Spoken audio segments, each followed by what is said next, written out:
Hello， 各位好，我是 Revision Labs 修整所的阿修。今天呢，我們要來當個偵探，破解一個藏在經典小說《紅樓夢》裡面幾百年都沒人搞懂的懸案。這不只是個文學分析哦，更像是一場媒體偵探行動。而且你會發現，最重要的線索竟然就藏在一個看似超不起眼的家族規矩裡。好，這次的偵查行動，我們會分成4個步驟來走。第一步，我們先來看看這個奇怪的規矩到底是什麼。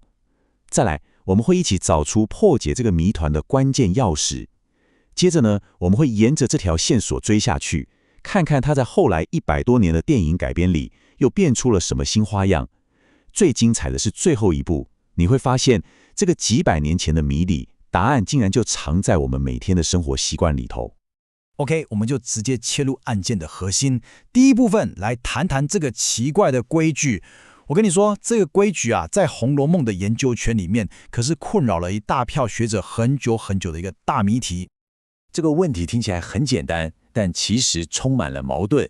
你想想看哦，在賈府這個超級大家族裡面，大家聚在一起看《牡丹亭》這種愛情戲是完全 OK 的，長輩們都沒意見。但是如果家裡的小孩，像是林黛玉啊、賈寶玉啊，自己偷偷跑去看《牡丹亭》的劇本，那可就不得了了，是超級嚴格的禁忌。這不是很奇怪嗎？同樣的故事，看戲就可以，看書就不行，這到底是為什麼？以前很多學者都想從內容這個角度來破解，結果全都卡關了。比方說，有一派說這就是那些封建大家長的偽善嘛。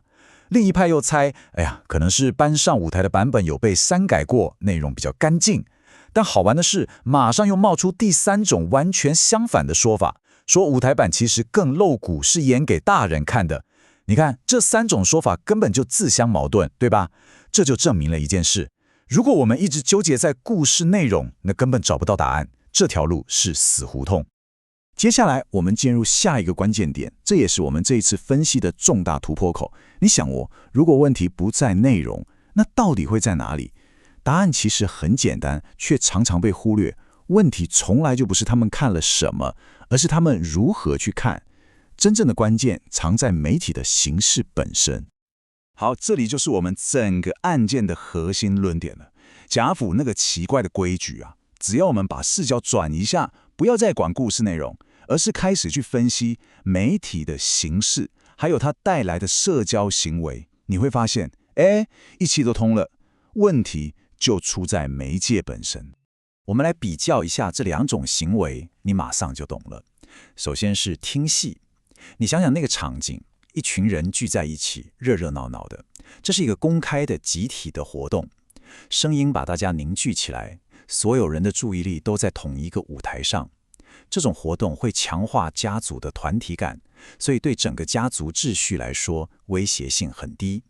但默讀，也就是自己安靜看書，那就完全是另一回事了。這是一種非常私密、非常個人的行為，它會把你從團體裡抽離出來，讓你沉浸到一個別人進不去的內心世界。這對於一個強調集體榮譽的大家族來說，當然是一種巨大的潛在威脅。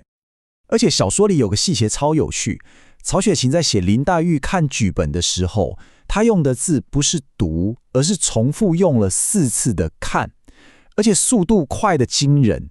書裡面說，不上一頓飯功夫，一頓飯的時間都不到，就把整本書給看完了。這就是默讀的威力，它是印刷技術普及之後才出現的一種閱讀方式，快速而且完全內化。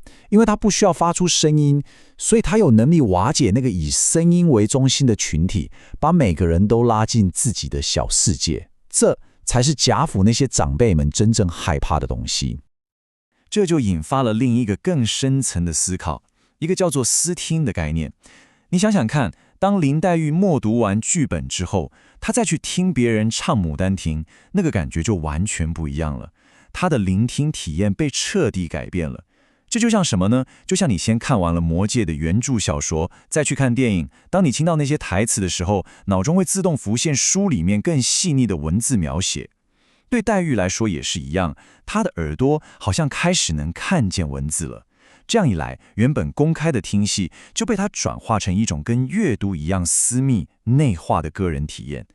到了這個地步，連聽戲這件事都變得跟默讀一樣危險了。好，所以我們現在知道了，在小說裡面，公開的聲音跟私密的沉默之間存在一種很緊張的關係。接下來我們就要來看看這個主題在後面的100多年裡被改編成電影這種現代媒體之後，整個情況變得多麼複雜又多麼有意思。我們會鎖定4個非常關鍵的電影版本來分析，從最早1924年的默片開始，然後是1944年在日據時代上海拍的有聲片，再來是1962年的粵劇電影，最後是1977年邵氏拍的賣座電影。這4部片就像是一張追蹤媒體演變的歷史地圖。我們先來看第一部，1924年由京劇大師梅蘭芳主演的默片。這裡馬上就出現一個超大的矛盾，對吧？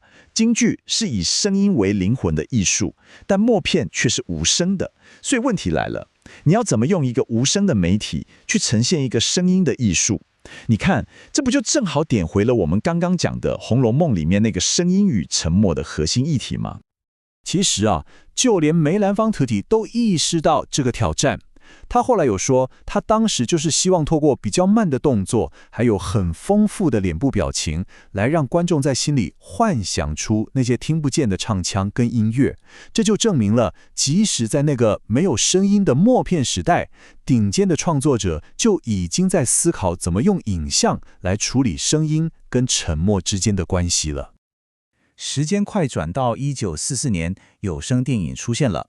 但是這一部在日據時代上海拍的《紅樓夢》，它的聲音聽起來非常奇怪。怎麼說呢？就是那個聲音好像是從外面硬貼上去的，跟畫面有點脫節，感覺很不自然。就像是腹語師在幫木偶配音一樣，嘴巴在動，但聲音卻是從別的地方來的。學術上我們把這個現象叫做腹語效應。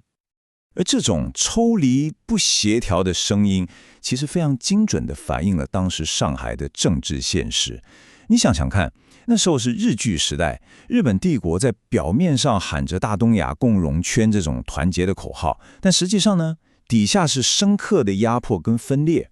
所以電影裡那種好像外掛上去的不真實的聲音，根本就完美對應了那個時代虛假的政治宣傳。好，接下來我們看到1962年的版本，在這裡情況出現了第一次大逆轉。在這部電影裡面，大聲朗讀不再是凝聚社群的溫馨活動了，反而變成一種帶有壓迫感的意識形態宣傳。相反的，默讀，也就是2個人安靜的看書，被拍成了男女主角之間最純粹、最私密的愛情時刻。這部電影甚至還做了一件很猛的事，他刻意偽造了一張書裡的古畫插圖。我跟你解釋一下，在1616年的真正原版插圖裡面，男女主角是手牽着手的，旁邊還有一個丫鬟在。但是在1962年電影裡出現的偽造版，有2個關鍵的改動。第一，男女主角身體被分開了，不能牽手，這是為了避免被批評有小資產階級情調。但更重要的是第2點，旁邊那個丫鬟，也就是第3人，直接被拿掉了。為什麼要這樣做？目的就是為了在畫面上創造一個純粹的、不受打擾的2人世界。這其實是在當時的政治氛圍下，試圖在革命的集體理想跟個人的愛情需求之間找到一個平衡點。好，如果你正在聽，那這一部分非常值得你筆記下來，因為到了1977年，李翰祥導演拍的版本，小說裡面原本的那個邏輯，可以說是被180度的徹底顛覆了。我們稱之為媒體規則的大逆轉。這個懸案的發展絕對會讓你意想不到。我們來看看，在1977年的電影裡，花園裡的規矩變成怎樣了。第一部，賈寶玉跟林黛玉2個人在大庭廣眾下一起看書，完全沒問題，光明正大。第2部，旁邊的丫鬟走過去，他們也完全不在意。但接下來第3部是關鍵，他們會停下來，特別等到那些丫鬟都走遠了，然後第4部才開始偷偷的小聲地唱起戲裡的台詞。你有沒有發現，整個反過來了？在小說裡被禁止的私密閱讀，現在變成公開可以接受的行為了，反而是原本公開的表演歌唱，現在卻變成要偷偷摸摸來的私密行為了。好了，我們這趟跨越了幾百年的媒體偵探之旅，終於要來到最後的結局了。講了這麼多，這一切的演變到底跟活在現代的我們有什麼關係呢？如果我們把18世紀《紅樓夢》小說裡的媒體規則跟我們今天的生活日常做一個對比，你會發現一個超級驚人的大反轉。在18世紀的小說世界裡，公開的大家都能接受的行為是群體表演，像是一起聽戲；而私密的，甚至有點可疑的行為是獨自閱讀。好，那我們來看看現代社會，情況是完全相反的。現在公開場合可以接受的行為是什麼？是獨自聆聽或閱讀，對吧？像是在捷運上，每個人戴着耳機聽音樂、滑手機，這是再正常不過的事。但什麼行為會被認為很可疑？反而是群體表演。你如果在捷運上突然大聲唱歌，大家肯定會覺得你是個怪人。所以最後一個問題，我想留給你自己思考一下：你現在是不是正戴着耳機在聽我這段分析呢？如果是的話，那你其實也正在踐行着屬於你自己的私聽行為。你看，那個困擾了學者們幾百年的謎團，它的最終答案其實就藏在我們每天的生活習慣裡。那個曾經讓賈府的大家長們感到無比焦慮的私密化的媒體體驗，已經變成了我們這個時代再正常不過的日常。好，總結一下今天的重點。我們一開始是從《紅樓夢》裡面一個看戲可以，看書不行的奇怪規矩出發的，然後我們發現破解謎團的關鍵根本不在故事內容，而是在於媒體的形式。它究竟是一種公開的集體活動，還是一種私密的個人行為？接着，我們追蹤了這個聲音與沉默的對立關係，看它在100多年來的4部關鍵電影裡，怎麼隨着時代一步步演變，甚至到最後完全翻轉過來。最終，這一切都反映了我們現代社會的媒體日常。今天的內容就到這邊。如果你覺得這一集有幫助，記得馬上點讚、加訂閱、加開啟小鈴鐺。我們正在衝訂閱，需要你的支持。我是阿修，我們下次見，拜拜。